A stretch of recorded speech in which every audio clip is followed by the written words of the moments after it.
ভারতবর্ষ যদি মন্দির নগরী হয় তাহলে তাইওয়ানে মন্দিরের সংখ্যা নেহাত কম না। যদি ছোট বড় সব মিলিয়ে দেখা যায় সেই সংখ্যাটা প্রায় কয়েক হাজার। যদিও দেশটা খুব ছোট, বাংলাদেশের হয়তো 1/3 হবে, জনসংখ্যাও খুবই কম, তারপরও এখানে বৌদ্ধ মন্দিরের সংখ্যা অজস্র। পথের অলিতে গলিতে বৌদ্ধ মন্দির আছে। যে গৌতম বুদ্ধকে আমাদের হিন্দুদের ভগবানের 10 অবতারের এক অবতার মানি, সেই গৌতম বুদ্ধ ভারতীয়দের থেকে কিভাবে এই সাগর দ্বীপে এলো সে এক বিরাট কাহিনী। এটা হলো বার্নার বা ধূপদানি, তবে এটাতে ধূপ জ্বালানো বা পোড়ানো হয়, আর বিশেষ বিশেষ দিনে জোস পেপার জ্বালানো বা পোড়ানো হয়। মন্দিরে ঢোকার আগে বা পরে 2 হাত জড়ো করে এই বার্নারের সামনে সবাই প্রণাম করে। হাত ধুয়ে মন্দিরে থাকা পুজোর প্রসাদ রাখার এক বিশেষ লাল রঙের নকশা করা থালাতে করে ফল, বিস্কিট, জুস, চকলেট সাজিয়ে মন্দিরের দেবতাকে পুজো দেয়।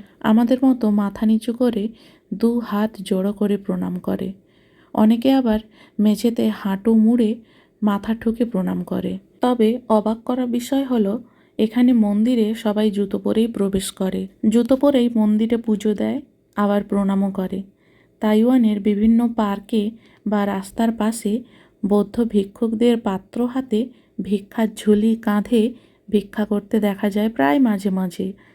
আবার বিভিন্ন শিক্ষামূলক কাজেও বা রিলিফ ফান্ডে এরা হাজার হাজার ডলার দানও করে। তবে তাইওয়ানের মানুষজনদের সততা আর বুদ্ধ ভক্তি দেখে হাজার বছরের পুরনো বৌদ্ধ যুগের কথা স্মরণ করিয়ে দেয়। এনাদের দেখে বুঝতে পারি কিভাবে একটা পিঁপড়ে হত্যা এদের কাছে অনেক বেশি পাপ, অথচ এদেরকেই একসময় কত নৃশংসভাবে হত্যা করা হয়েছিল।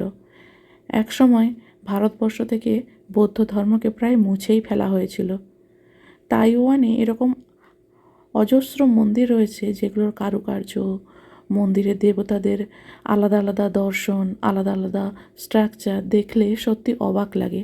প্রায় মাঝে মাঝে আমি এই মন্দিরগুলো থেকে ঘুরে আসি। আমার কী যে ভালো লাগে, আর মন্দিরে ঢুকলেই যেন এক আলাদা শান্তি। ঠিক যেমন আমাদের দেশের হিন্দু মন্দিরগুলোতে প্রবেশ করলে যেমন মনে একটা শান্তি আসে, ঠিক একই রকম।